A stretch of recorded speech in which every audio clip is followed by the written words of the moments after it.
రెండే 2 నిమిషాలల్లా 'సారంగపాణి జాతకం' రివ్యూ చూసేద్దాం. ఈ సినిమా నాకు థియేటర్‌లో రిలీజ్ అయినట్టు కూడా తెలవది. ఓటీటీ ప్లాట్‌ఫామ్‌లోనే చూసినా, అమెజాన్ ప్రైమ్‌లో ఉంది. ఇక సినిమా స్టోరీ విషయానికొస్తే అన్ని సినిమాల లెక్క కాదు. ఇది చాలా డిఫరెంట్ ఉంది.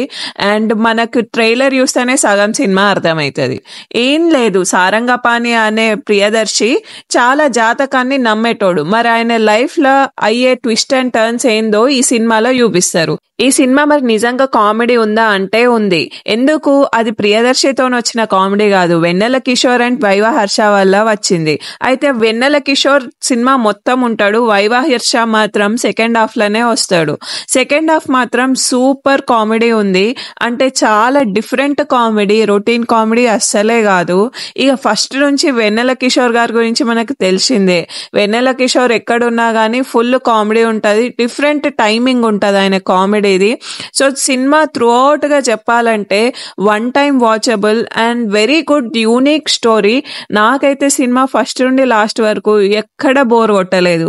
అండ్ సినిమాలో ప్రియదర్శి పేరెంట్స్ కూడా చాలా కామెడీ చేసిండ్రు. అండ్ కామెడీ సీన్స్ అయితే నాకు చాలా నచ్చినాయి. 1, 2 అని కాదు, సినిమాలో చాలా కామెడీ సీన్స్ ఉన్నాయి.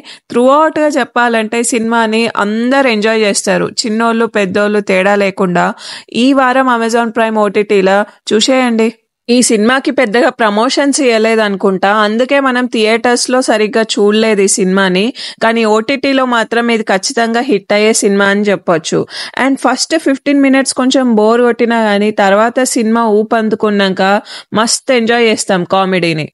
నా రివ్యూ కనుక మీకు నచ్చినట్టయితే ప్లీజ్ సబ్స్క్రైబ్ చేయండి అండ్ అలాగే లైక్ చేయండి అండ్ మీ ఫ్రెండ్స్కి షేర్ చేయడం అస్సలు మర్చిపోకండి. And thank you so much for watching my video.